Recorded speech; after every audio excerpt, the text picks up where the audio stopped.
Friends, welcome back on my YouTube channel Megha study circle. आप सभी का एक बार फिर से आपके अपने यूट्यूब चैनल पर बहुत बहुत स्वागत है। दोस्तों, जैसा कि हम जानते हैं कि CTET का एग्ज़ाम जो है 20 अगस्त को होने वाला है, तो इसलिए मैं एक टॉपिक आप लोगों के लिए लेकर आई हूँ, जिस टॉपिक का नाम है जीन प्याजे। जी हाँ दोस्तों, ये इस टॉपिक से पेपर में बहुत क्वेश्चन बनते हैं, बहुत क्वेश्चन पूछे जाते हैं। जीन प्याजे ने जो थ्योरी दी है वो थ्योरी और उससे रिलेटेड कुछ क्वेश्चन मैं आप लोग के लिए लेकर आई हूँ। ये CTET, रीट, UP टेट और जितने भी टीचिंग एग्ज़ाम होते हैं उन सभी में जो है ये टॉपिक बनता ही बनता है और पूछा ही पूछा जाता है। ठीक है दोस्तों, तो आज हम इस टॉपिक के बारे में जो है पढ़ने वाले हैं। तो शुरू करते हैं हम अपना टॉपिक।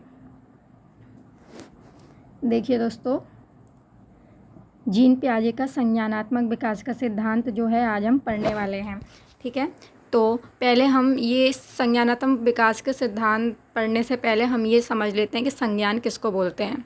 ठीक है, तो संज्ञान क्या है दोस्तों? संज्ञान एक चेतना युक्त प्रक्रिया है। इसमें स्मृति, कल्पना, प्रत्यक्षीकरण तथा समस्या समाधान की विशेषताएं शामिल होती हैं। ठीक है, एक क्या है, बुद्धि से रिलेटेड जो है संज्ञान होता है। इसमें हम सोच सकते हैं, किसी समस्या का समाधान निकाल सकते हैं। ठीक है, ये जितनी भी चीज़ें होती हैं इसमें शामिल होती हैं। अर्थात संज्ञानात्मक प्रक्रिया मानसिक योग्यताओं पर आधारित होती है। ठीक है, दिमागी जो मानसिक योग्यताएँ होती हैं उनमें जो है ये आधारित होती है उन पर। अर्थात संज्ञानात्मक प्रक्रिया का संबंध बुद्धि से भी होता है। ठीक है, ये देखिए मैंने आपको बताया था, ये आ गया है। एक प्रकार की बौद्धिक क्षमता एक बालक की बौद्धिक क्षमता जितनी अधिक होगी उसका संज्ञानात्मक विकास उतना ही तीव्र या अधिक होगा। कोई बालक है, उसके सोचने समझने की जो है क्षमता अगर अधिक है, उसका जो बौद्धिक क्षमता अधिक है तो उसका संज्ञानात्मक विकास भी तीव्र गति से होगा। ठीक है, अपने वातावरण के समस्त वस्तुओं के प्रति चेतना का विकास करना ही संज्ञानात्मक विकास कहलाता है। हमारे आसपास जो चीज़ें पाई जाती हैं, ठीक है, उनके बारे में सोचना। ठीक है, तो उनका जो है सोचना समझना, ठीक है, उनके बारे में, तो ये ही क्या है, एक तरीके का ये ही संज्ञान है। ठीक है, अर्थात किसी नई वस्तु के बारे में ज्ञान ग्रहण करना। कोई नई वस्तु अगर हमने देखी है तो उसके बारे में ज्ञान ग्रहण करना, यही संज्ञान कहलाता है। जैसे जैसे बालक की उम्र बढ़ती है उसका संज्ञानात्मक विकास भी बढ़ता है। ठीक है, नोट अगर हम देखते हैं, यहाँ पे ओ आ जाएगा दोस्तों। नोट है कि किसी बात को समझने की शक्ति या योग्यता ही संज्ञान कहलाती है। जैसे 1 वर्ष का बच्चा कंघे को उठाकर अपने सिर से मतलब उससे बाल औंचने लगता है। ठीक है, तो किसी बात को समझना, ठीक है, अगर हम किसी बात को समझ रहे हैं, समझने की अगर हमारे पास क्षमता है उस बात को समझने की, तो वही संज्ञान है। ठीक है, जैसे कि एक छोटा सा बच्चा है, अगर हम उसको मिरर के पास लेकर जाएंगे तो वो उसमें अपने बाल बनाने लगेगा, अपनी शक्ल देखने लगेगा। अगर हम उस बच्चे को बॉल पकड़ा देंगे तो वो बॉल से खेलेगा, उसे पता है कि इससे खेला जाता है, उसकी समझ है वो। ठीक है ना, तो यही क्या है, संज्ञान कहलाता है। आगे हम चलते हैं। देखिए, जीन प्याजे का संज्ञानात्मक विकास का सिद्धांत या फिर इसे बौद्धिक विकास का सिद्धांत भी बोलते हैं। ठीक है, पहले हम जीन प्याजे के बारे में थोड़ा समझ लेते हैं। जीन प्याजे की देखिए, मैंने जो अभी आपको सबसे पहले पेज पर जो है फ़ोटो दिखाई थी, यही जीन प्याजे हैं दोस्तों। ठीक है ना, यही जीन प्याजे हैं। इनका जो है जन्म हुआ था 1896 में और इनकी डेथ हुई थी 1980 में। ठीक है ना, तो ये जीन प्याजे हैं, इनके बारे में अभी हम जो है जानेंगे। देखिए कि जीन प्याजे जो दोस्तों हैं वो स्विट्ज़रलैंड के जो है विद्वान थे। ठीक है, कहाँ रहते थे ये? स्विट्ज़रलैंड में। अगर हम दूसरी बात जीन प्याजे की करते हैं तो जीन प्याजे पहले जीव विज्ञान के प्रोफेसर थे। किसके थे दोस्तों? पहले जीव विज्ञान के प्रोफेसर थे, बाद में ये मनोविज्ञान के प्रोफेसर बन गए। पहले ये जीव विज्ञान के थे, बाद में मनोविज्ञान के प्रोफेसर बने हैं। जीन प्याजे ने मनोविज्ञान का अध्ययन अपने ही 3 बच्चों पर किया था। ठीक है, तब जाके इन्होंने संज्ञानात्मक विकास का सिद्धांत प्रतिपादित किया था। इन्होंने जो इसका अध्ययन किया था वो अपने बच्चों पर ही किया था, मनोविज्ञान का अध्ययन। इनके 3 बच्चे थे, मैं अभी आगे आपको बताऊंगी उन बच्चों के नाम क्या थे। ठीक है, तो अपने 3 बच्चों पे इन्होंने अध्ययन किया, तब जाके संज्ञानात्मक विकास का सिद्धांत इन्होंने प्रतिपादित किया। ठीक है, काफ़ी एग्जाम में ये भी पूछ लिया जाता है कि जीन प्याजे के पुत्र का नाम क्या था या फिर पुत्री का नाम क्या था। ये मैं आपको आगे वीडियो में बताऊँगी, तो वीडियो में जो है आप लोग बने रहिए। नेक्स्ट हम चलते हैं। देखिए, बालक किस प्रक्रिया से सीखता है? तो बालक प्रत्यक्षीकरण से सीखता है। ठीक है, प्रत्यक्षीकरण से बालक सीखता है। ओके, अनुकरण से भी बालक सीखता है। ठीक है, लेकिन इसमें और भी ऑप्शन थे, उसमें अनुकरण नहीं था, तो इसलिए प्रत्यक्षीकरण से सीखता है। बालक एक क्रिया को बार बार दोहराता है तो उसे क्या बोलते हैं? अनुकरण कहते हैं। क्या बोलते हैं उसको? अनुकरण। संज्ञानात्मक विकास का सिद्धांत किसने दिया दोस्तों? तो जीन पियाजे ने दिया है। हम पीछे पढ़ चुके हैं कि जीन पियाजे द्वारा लिखित पहली पुस्तक कौन सी है। ठीक है, ये क्वेश्चन काफ़ी एग्जाम में पूछ लिया जाता है कि जीन पियाजे के द्वारा पहली पुस्तक कौन सी लिखी गई है। जीन पियाजे ने जो है काफ़ी पुस्तक लिखी हैं, 32 पुस्तक दोस्तों जो है जीन पियाजे ने लिखी हैं, जिनमें से पहली पुस्तक है उनकी child concept of the world. ठीक है, संसार के बच्चों के विचार 1920 में जो है इनने ये पुस्तक लिखी थी, ये बुक लिखी थी इन्होंने। ठीक है, अगर हम बात करते हैं तो जीन पियाजे ने जो है काफ़ी पुस्तक लिखी हैं, काफ़ी बुक लिखी हुई हैं उन्होंने। पहली की तो हम बात कर ही चुके हैं, child concept at the on the world. ठीक है, ऑफ द वर्ल्ड होगा यहाँ पे, एट नहीं होगा। ठीक है, language and thought of the child, ये 1926 में इन्होंने लिखी थी। ठीक है, moral judgement of the child, ये लिखी है इनने 1930 में, बच्चों के नैतिक निर्माण।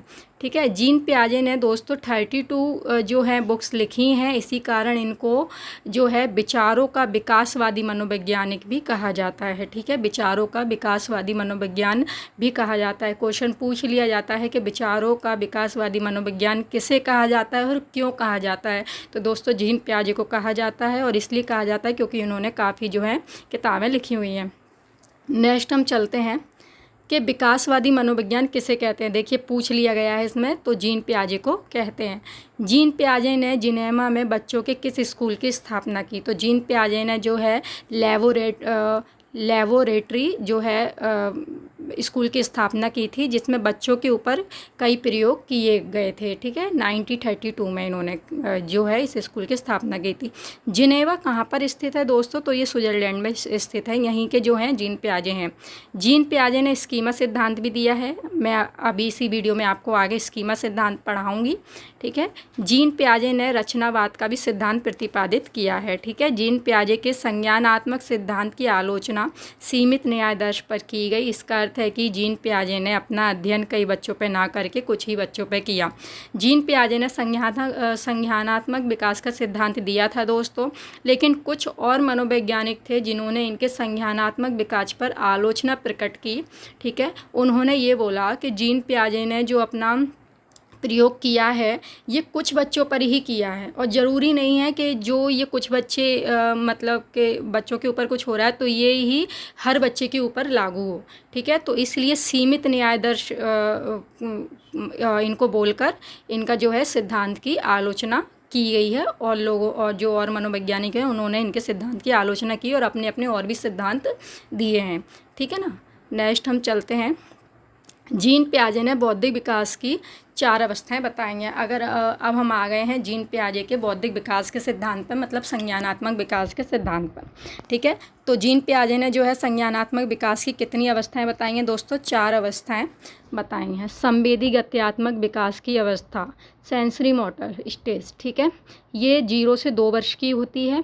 पूर्व संक्रियात्मक अवस्था होती है दोस्तों 2 से 7 वर्ष की होती है, प्री ऑपरेशनल स्टेज।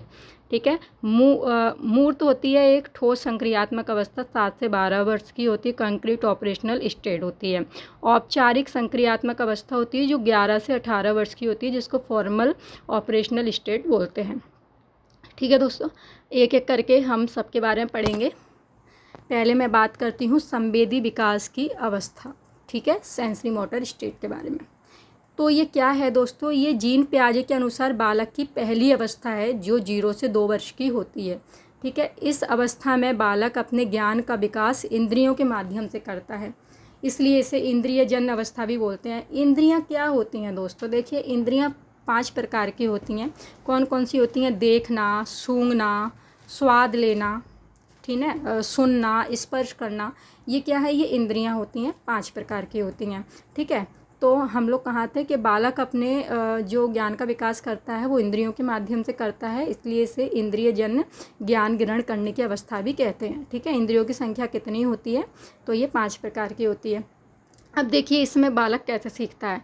कोई भी 0 से 2 साल का मतलब शैशवावस्था से जो 2 साल का बालक होगा, वो आपने देखा होगा, उसके सामने आप कोई भी चीज़ रख दोगे, जैसे कि आपने बॉल रख दिया है उसके सामने, तो वो मुंह में ले लेगा उसको, है ना, हर चीज़ को मुंह में ले लेता है। ठीक है, बॉल है तो उसको जो है या तो चीज़ को सूंघेगा या फिर हाथ से छुएगा या फिर उसको मुंह में लेगा। तो ये मतलब देखना, सुनना, सूंघना, स्वाद लेना, स्पर्श करना, इससे ही है जो बालक सीखता है। ठीक है, शुरू में बच्चा इससे ही सीखता है। तो जीन पियाजे ने बौद्धिक विकास की इस अवस्था को संवेदी गत्यात्मक अवस्था बोला है और इस अवस्था को जो है 6 भागों में बांटा है। इस अवस्था को भी 6 भागों में बांटा है। देखिए बौद्धिक अवस्था है जो संज्ञानात्मक अवस्था है, उसको जीन पियाजे ने 4 भागों में बांटा है, मैं आपको बता चुकी हूँ। ठीक है, जिसमें पहली अवस्था संवेदी विकास की अवस्था है और इसको भी जीन पियाजे ने 6 भागों में बांटा हुआ है। देखिए पहली है प्रतिवर्त क्रिया जो 0 से 1 माह की होती है। फिर है प्रमुख वर्तीय प्रतिक्रिया जो 1 से 3 महीने की होती है। एक गौण वृत्तीय प्रतिक्रिया होती है 3 से 6 महीने की। समन्वय होती है 6 से 10 महीने की। और तृतीय वृत्तीय अवस्था होती है 10 से 18 महीने की। और अंतिम अवस्था होती है 18 से 24 महीने की। ठीक है, तो ये ज़्यादा डीपली इससे नहीं पूछा जाता है, इससे बस यही पूछा जाता है कि 1 से तीसरे महीने की कौन सी जो है, मतलब नाम ही पूछे जाते हैं और इसमें ज़्यादा डिटेल्स में इसमें नहीं पूछा जाता। ठीक है, तो जीन पियाजे के अनुसार इस अवस्था में बालक संवेदनाओं के माध्यम से अपने ज्ञान को जो है बढ़ाता है और सीखता है। ठीक है, इसका अगर हम बात करते हैं तो संवेदी गत्यात्मक विकास की अवस्था में बालक अपनी इंद्रियों पर नियंत्रण करना सीखता है। ठीक है, इंद्रियों पर नियंत्रण करना, इंद्रियों का ही टोटल इसमें जो है काम है। ठीक है, इंद्रियों का ही इसमें काम है। इंद्रियों से रिलेटेड अगर कोई अवस्था पूछ ली जाती है तो वो संवेदी जो है संवेदी विकास की अवस्था होगी। ठीक है, अब देखिए अभी हम आगे बात करने वाले हैं तार्किक, अतार्किक, मूर्त, अमूर्त। ठीक है, तो इसके बारे में हम समझ लेते हैं।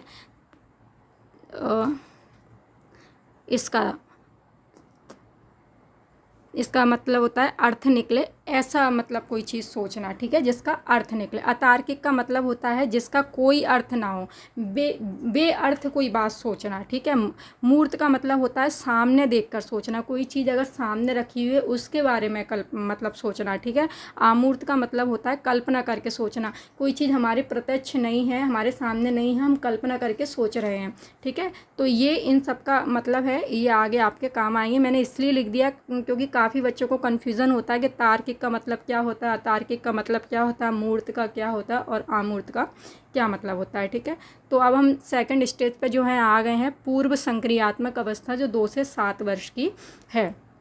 इसमें क्या होता है, इस काल में बालक चिंतन करना प्रारंभ कर देता है। देखिए उसमें बालक जो है इंद्रियों द्वारा सीख रहा था पहले वाली में, इसमें बालक है ना सोचना चालू कर देता है। ठीक है, चिंतन करना चालू कर देता है। चिंतन की प्रगति कैसी होती है, अतार्किक होती है। ठीक है, अतार्किक, देखिए मैंने आपको पीछे बताया है, अतार्किक का मतलब होता है जिसका कोई अर्थ नहीं होता। ऐसी बातें बालक जो है सोचता है जिनका कोई अर्थ नहीं होता। जैसे मान के चलिए कि बालक जो है सुपरमैन का कोई कार्टून देख रहा है, उसमें सुपरमैन उड़ रहा है, तो बालक बाकी में ये सोचेगा कि बाकी में जो है सुपरमैन उड़ते हैं और जो इंसानों में ऐसी सुपर पावर होती है वो उड़ते हैं। ठीक है, तो मतलब ऐसा सोचता है बालक जिसका कोई अर्थ नहीं निकलता। ठीक है, तो अतार्किक चिंतन तो मतलब उसका चालू हो जाता है, लेकिन चिंतन कैसा करता है, वो अतार्किक चिंतन करता है जिसका कोई भी अर्थ नहीं होता। ठीक है, इस काल में बालक अनुकरण की क्रिया से सीखता है। इस काल में बालक अनुकरण की क्रिया से सीखता है, जैसा आप बालक के सामने बोलेंगे बालक वही रिपीट करेगा। ठीक है, जैसे मान के चलिए पेरेंट्स के साथ बालक रह रहा है, कोई बच्चा रह रहा है पेरेंट्स के साथ अपने, तो अगर उसके जो पापा हैं, जो उसके फादर हैं, वो अगर गाली देकर बात कर रहे हैं तो जो बच्चा है वो भी दूसरे को गाली देकर ही बात करेगा, क्योंकि वो अनुकरण से सीखता है बच्चा। ठीक है ना, दोहरा दोहरा कर बातों को सीखता है, जो दूसरे की सुनता है वही बोलता है। ठीक है, और क्या है, इस अवस्था में बालक जोड़ घटाना सीख जाता है। जोड़ना और घटाना जो है बालक इस अवस्था में सीख जाता है। इस काल में बालक का भाषाई विकास हो जाता है, बालक बोलना सीख जाता है। ठीक है, प्रॉपर नहीं, मतलब ज़्यादा वाक्य नहीं बोल पाता, ज़्यादा शब्द नहीं, लेकिन बोलना सीख जाता है। ठीक है, भाषाई विकास होने लगता है। बालक जो है खेल के द्वारा सीखता है। इस काल में बालक स्व केंद्रित होता है। स्व केंद्रित यानी होता है कि अपने में ही बिजी होता है। अगर आप बालक को कोई खिलौना दे देंगे और वो बैठा है तो 4 लोग बात कर रहे हैं तो उनकी बातों पर ध्यान नहीं देगा, वो अपने ही खेल में बिजी रहेगा। ठीक है, अपने आप में बिजी रहता है, अपने आप पे जो है स्व केंद्रित होता है। अस्थिरता की भावना पाई जाती है। इस काल में जो बालक होता है वो अस्थिर होता है, अपनी किसी भी बात पे स्थिर नहीं होता। ठीक है, अस्थिरता की भावना इसमें पाई जाती है। मन मचलता ही रहता है, इधर से उधर, उधर से उधर। ओके, जीन पियाजे ने इस अवस्था को दो भागों में बांटा है। पहली अवस्था थी, उसको 6 भागों में बांटा था। ये जो अवस्था है इसको 2 भागों में बांटा है। एक है पूर्व प्रत्यात्मक काल, ठीक है, जिसको खोज या अन्वेषण की अवस्था भी बोलते हैं। एक है अंतः प्रज्ञात्मक काल, ठीक है, जो 4 से 7 वर्ष की होती है। अंतः प्रज्ञा की अगर हम बात करें तो प्रज्ञा का मतलब यहाँ बुद्धि से होता है। ठीक है, बुद्धि का अर्थ है बालक द्वारा किसी ज्ञान को बिना तर्क करे स्वीकार कर लेना। 4 से 7 साल का जो बालक होता है वो आपकी किसी भी बात को बिना तर्क वितर्क करे स्वीकार कर लेगा। आप ये बोल दोगे कि बेटा सुपरमैन उड़ता है तो हाँ उड़ता है, ये नहीं पूछेगा कि मम्मा क्यों उड़ता है, कि वो इंसान है तो हम लोग क्यों नहीं उड़ते। मतलब बिना तर्क वितर्क करे कोई भी बात को स्वीकार करना सीख जाता है बालक, 4 से 7 साल का बालक। ठीक है, नेक्स्ट हम बात करते हैं मूर्त या ठोस संक्रियात्मक अवस्था की।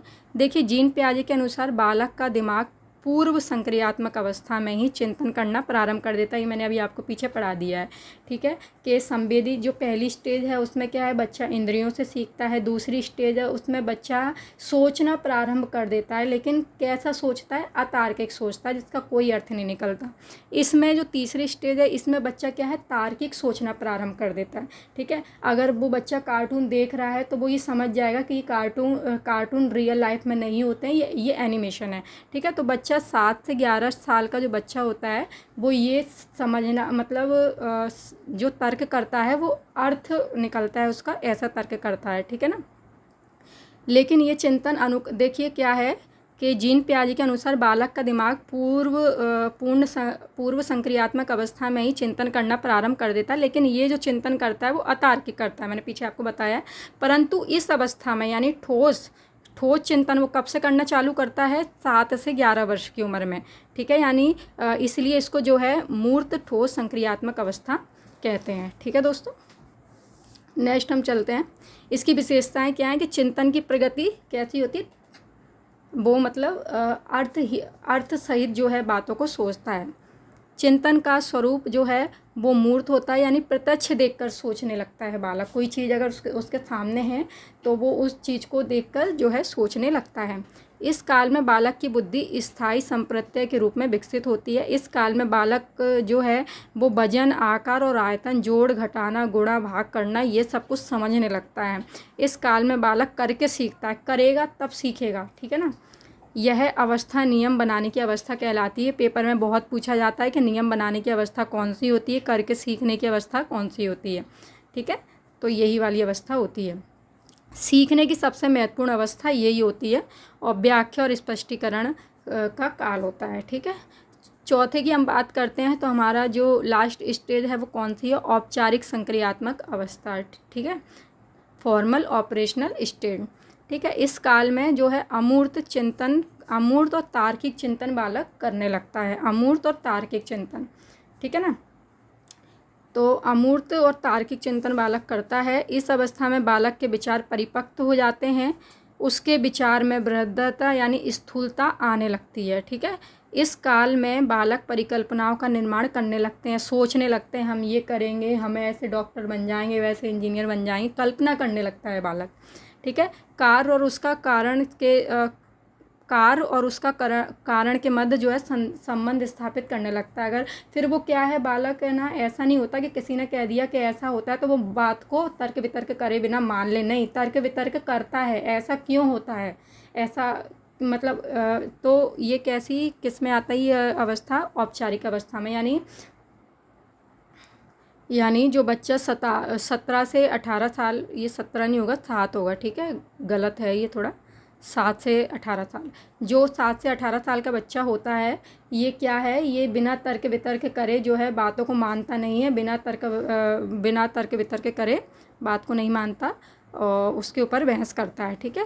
मतलब कार्य और उसका कारण से संबंध स्थापित करने लगता है, संभावनाओं को व्यक्त करने लगता है, ठीक है। तर्क वितर्क करने लगता है, देखिए इसमें लिखा है कल्पना की अवस्था होती है और दिन में सपने देखने लगता है बालक, ठीक है। दिन में जो है सपने देखने लगता है। नेक्स्ट हम चलते हैं, इसको दोस्तों जो है तूफान की आयु भी बोला जाता है, ठीक है ना।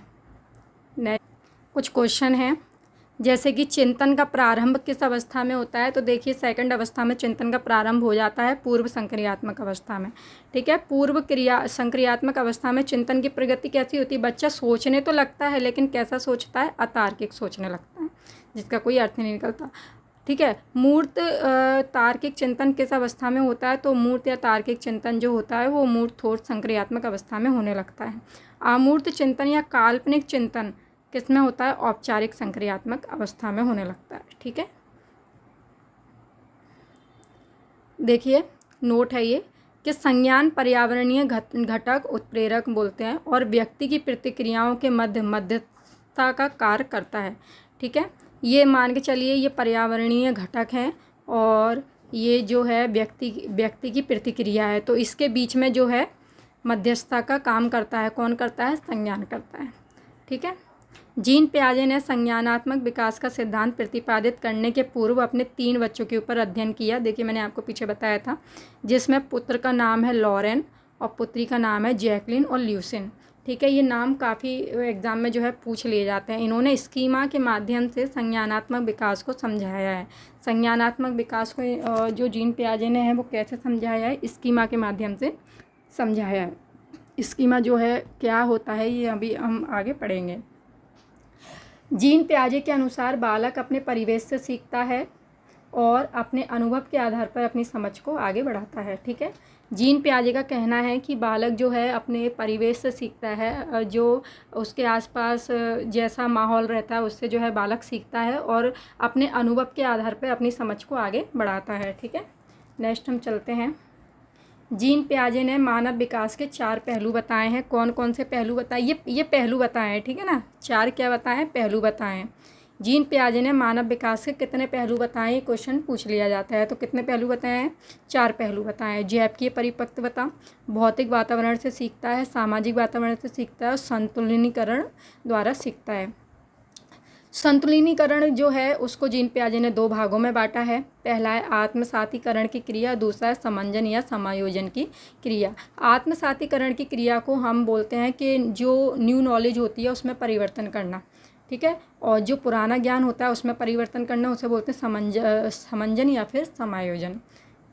आत्मसातीकरण को हम पहले समझते हैं कि आत्मसातीकरण क्या है, ये काफ़ी पूछ लिया जाता है एग्ज़ाम में, कि देखिए किसी नए ज्ञान को ग्रहण करना और उसे पूर्व ज्ञान के साथ जोड़ना आत्मसातीकरण कहलाता है, ठीक है। आत्मसातीकरण की क्रिया से ही बालक संज्ञान की क्रिया को सीखता है और नए ज्ञान को पूर्व ज्ञान के साथ जोड़ता है। बालक को किसी त्रिभुज का पूर्ण ज्ञान है कि उस त्रिभुज की 3 भुजाएं होती हैं, त्रिभुज में 3 कोण होते हैं, त्रिभुज की तीनों भुजाएं समान होती हैं।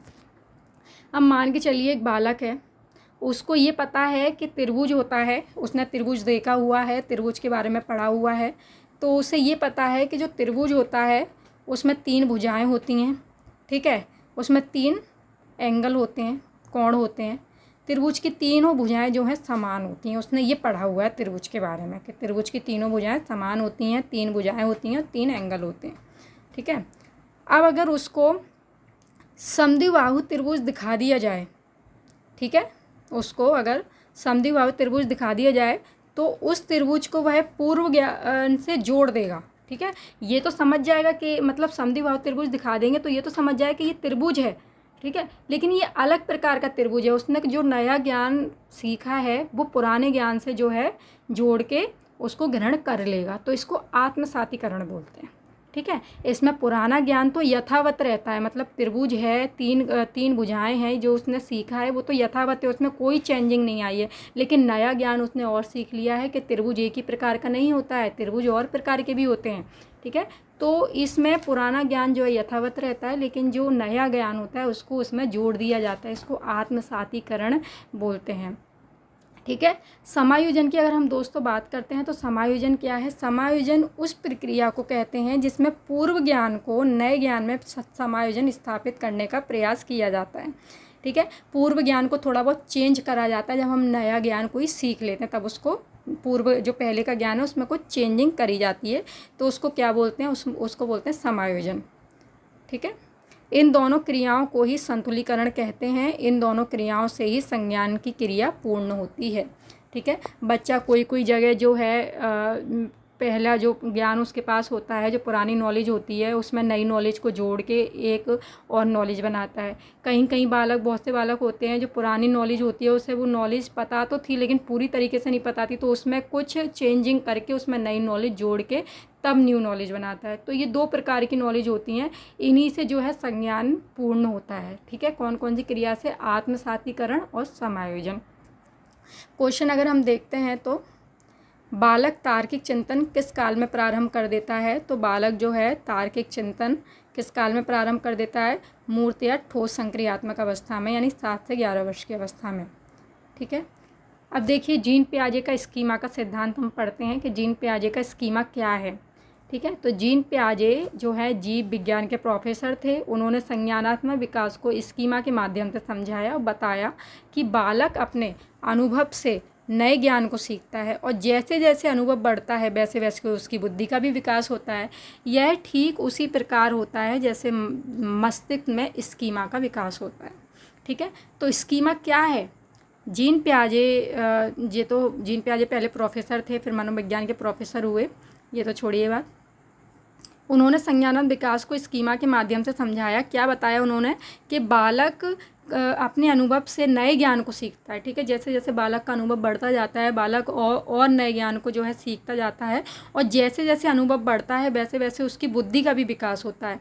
यह ठीक उसी प्रकार होता है जैसे मस्तिष्क में स्कीमा का विकास होता है, वैसे ही बुद्धि का विकास होता है अनुभव से। ठीक है, तो इससे उसने जीन पियाजे ने स्कीमा को समझाया कि जीन पियाजे ने स्कीमा की तुलना बुद्धि से की है। ठीक है, स्कीमा का जो बनता है स्कीमा वो किससे? अनुभव से होता है। ठीक है, तो क्या होता है? पहले स्कीमा होता है, स्कीमा से बड़ा बुद्धि होता है, बुद्धि के बाद अनुभव, और फिर ये सब कुछ मिलके ज्ञान की उत्पत्ति हो जाती है। ठीक है, नेक्स्ट हम चलते हैं। देखिए स्कीमा का सिद्धांत किसने दिया है? तो स्कीमा का सिद्धांत जीन पियाजे ने दिया है। रचनावाद सिद्धांत के जनक कौन हैं? तो रचनावाद सिद्धांत के जनक भी जीन पियाजे ही हैं।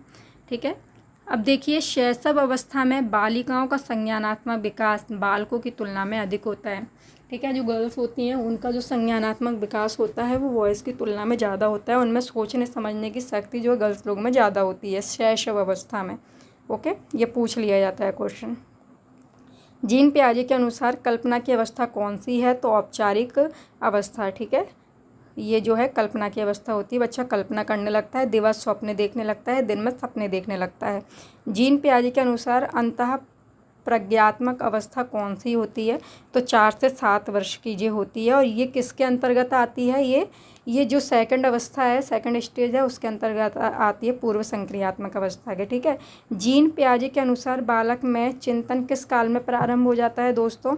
तो सोचना यानी चिंतन करना उसका पूर्व संक्रियात्मक अवस्था में प्रारंभ हो जाता है 2 से 7 वर्ष में। कभी कभी दोस्तों क्या होता है एग्ज़ाम में जो है ये इसका नाम नहीं दिया रहता है, स्टेज का अवस्था का नाम नहीं दिया रहता है, मात्र एज लिखी रहती है। तो उनके मतलब जीन पियाजे के अनुसार बालक में चिंतन किस अवस्था में किस एज में प्रारंभ हो जाता है, किस काल में प्रारंभ हो जाता है? 2 से 7 वर्ष, 7 से 12 वर्ष, 12 से 18 वर्ष। ठीक है ना, तो 2 से 7 वर्ष की अवस्था में जो है, तो इसलिए आपको नाम याद करने के साथ साथ जो है इनकी एज भी याद करना है।